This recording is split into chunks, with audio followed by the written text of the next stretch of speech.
नमस्कार दोस्तों, मैं नगीना शर्मा बोकारो से बोकारो गार्डन में आप सभी का तहे दिल से स्वागत करती हूँ। दोस्तों, आप जो यहाँ पौधा देख रहे हो ये लीची का है। ये सोप बेरी फैमिली से बिलोंग करता है।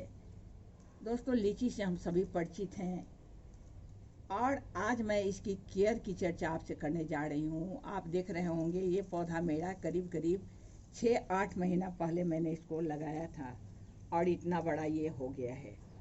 तो इसी की क्या केयर करनी है कि आपके पौधे इस तरह से हरे भरे रहें और फिर इसमें फ्रूट्स भी अच्छे आएँ। इसके लिए हमें शुरू से ही इस पर ध्यान देनी है। शुरुआत के दिनों में जब आप पौधे को लगाते हो उस समय इसकी केयर थोड़ी ज़्यादा करनी पड़ती है। फर्टिलाइज़र वगैरह पर ध्यान देना पड़ता है और जब पेड़ आपका ट्री मैच्योर्ड हो जाता है तो इसके बाद इसकी उतनी आवश्यकता नहीं रह जाती। ये खुद भी बहुत सारा काम कर लेता है, यानी अपने सॉइल से खींच लेता है अपना भोजन।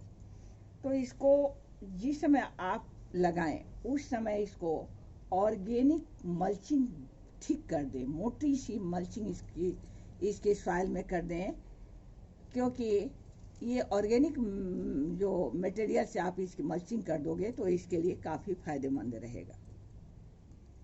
दोस्तों, इसमें मैं एक एक करके बात करते चलूँगी।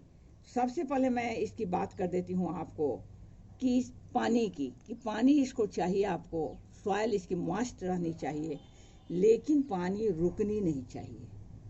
दूसरी चीज़ पानी में है कि पानी आपकी सॉल्टी ना हो और सॉइल भी इसको सॉल्टी पसंद नहीं है। तो इस बात का ख्याल रखें कि पानी सॉल्टी ना हो और ना ही सॉइल इसको सॉल्टी पसंद है। आप पानी कितना देना है तो करीब करीब आपको शुरुआत में 1 दिन बीच करके पानी देना पड़ेगा और धीरे धीरे पेड़ मैच्योर्ड होते जाएगा तो आप कमी कर सकते हो। दोस्तों, अब इसकी बात करते हैं कि ये बढ़ता बहुत है। आप देख रहे होंगे कि इस तरह से झाड़ के जैसा बढ़ते चला जाता है। तो इसको आप मल्चिंग करके शेप में रखने के लिए आप मल्चिंग कर सकते हैं। इसके साथ ही आप इसकी बात मैं करूँ कि इसको सॉइल कैसी पसंद है।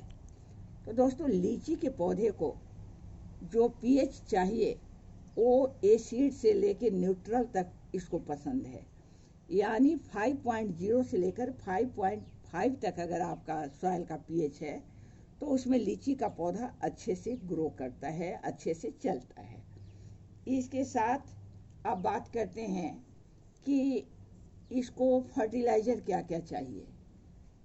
तो फर्टिलाइज़र में इसके लिए जो बेहतर होता है वो मैं आपसे बात कर लेती हूँ। दोस्तों, इसको नाइट्रोजन जो है, नाइट्रोजन की मात्रा इसको 6 से लेकर 8% तक आपके फर्टिलाइज़र में नाइट्रोजन होता है। 2 से लेकर 4% तक फास्फोरस होता है और 6 से लेकर 8% अगर पोटास रहता है तो लीची के पौधे के लिए काफ़ी अच्छा होता है। इसी के साथ ही मैग्नीशियम इसमें 3 से 4% अगर आप देते हो तो ये अच्छा रहता है। अब आप आओ कि आप जो नाइट्रोजन दे रहे हो, 6 से लेकर 8% नाइट्रोजन आप दे रहे हो, उसका कम से कम 50% भाग जो है नाइट्रोजन का वो ऑर्गेनिक फर्टिलाइज़र से आए तो बेहतर रहेगा। इसी के साथ दोस्तों, इसको एसिड से लेकर न्यूट्रल तक सॉइल तो पसंद है, लेकिन अल्कलाइन सॉइल एकदम पसंद नहीं है। इस बात का आप ध्यान रखेंगे। दोस्तों, इसमें जिंक और आयरन जो माइक्रो न्यूट्रिएंट्स है बहुत थोड़ी सी मात्रा में ज़रूरत पड़ती है, लेकिन वो भी इसके लिए ज़रूरी है। अब आते हैं कि इसके पत्ते, मेरे पत्ते तो कोई जले नहीं है, लेकिन टिप्स से इसके पत्ते जल जाते हैं, जले हुए दिखते हैं।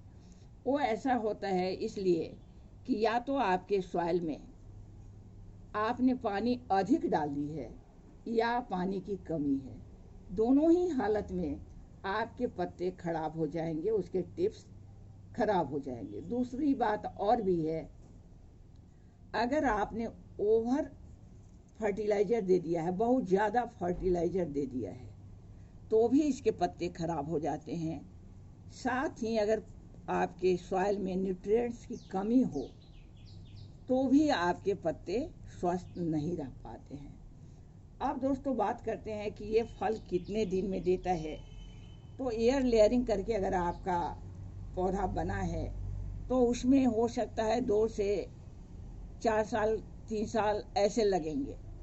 लेकिन अगर सीड से आपने पौधे को ग्रो किया है तो उसमें समय का अंदाज़ा नहीं बोला जा सकता, उसमें 8-10 साल भी लग जा सकते हैं। दोस्तों अब बात करते हैं कि ये कितने दिनों तक फल चलेगा मेरा। होता है कि फल लगाते हैं हम लोग तो मन में एक भावना ये भी आती है कि मैं लगा तो रहा हूँ लेकिन ये कितने दिनों तक ये फल देगा।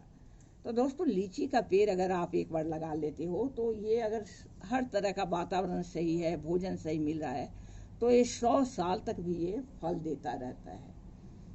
दोस्तों अब बात करते हैं कि क्या लीची का पौधा टॉक्सिक है।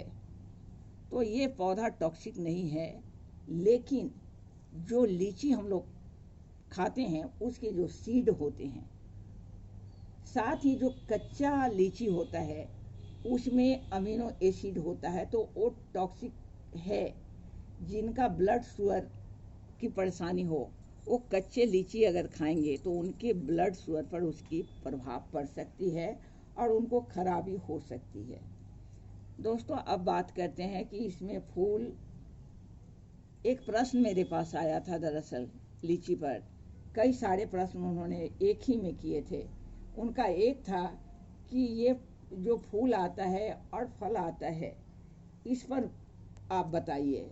तो दोस्तों इसका फूल आने के लिए टेम्परेचर 20 डिग्री सेंटीग्रेड से कम अगर टेम्परेचर 1 सप्ताह तक रहेगा तभी इसमें फल आ पाएगा। अगर आपके यहाँ टेम्परेचर ऐसा नहीं आता है, 20 डिग्री सेंटीग्रेड से कम नहीं आता है, तो आपको परेशानी हो सकती है। दूसरी चीज़ है फल कब आते हैं, तो मई जून में ये पककर तैयार हो जाता है आपका। अब बात करती हूँ कि इसके फूल जो होते हैं, लीची के फूल होते हैं, वो मेल और फीमेल दोनों एक ही में होते हैं।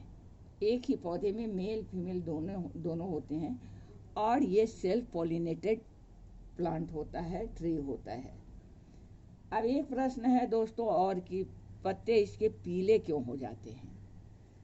तो पीले पत्ते होने के ऐसे तो ढेरों कारण हैं। मैंने अलग से इस पर एक वीडियो बना कर रखी है कि आपके पेड़ के पत्ते पीले क्यों होते हैं, आप उसको देख सकते हो। लेकिन वैसे आयरन की कमी से, अगर पौधे को आयरन की कमी होती है तो उसके पत्ते पीले हो जाते हैं। दोस्तों इसकी लंबाई की बात करते हैं तो लीची का पेड़ अगर ज़मीन में सॉइल में लगा हुआ है तो इसकी लंबाई 20 मीटर तक भी ऊंची जा सकती है। दोस्तों आप अगर NPK डालना चाहते हो तो 10, 8 और 15, 10, 8, 15 आप इसको दे सकते हो। इसी के साथ मैं यहाँ शेयर कर दूँ, मिरेकल ग्रो जो है, मिरेकल ग्रो वाटर सोलेबल जो आपका फर्टिलाइजर है, ऑल पर्पस प्लांट फूड है, वो 24/8/16-20 के लिए अच्छा रहता है। तो इतनी सारी जो जानकारी मेरे पास थी मैंने शेयर की है आपसे, और आप इसी तरह अपना लीची का पौधा लगाएं, उसकी देख रेख करें और भविष्य में लीची भी फलेंगे, इसमें भी फलेंगे तो मैं आपसे शेयर करूंगी। इसके साथ मैं चलती हूँ, अगली वीडियो में फिर मुलाकात होगी। तब तक के लिए आप सबों को नमस्कार, आदाब, सत श्री अकाल और मेरे बच्चों को मेरा बहुत बहुत प्यार।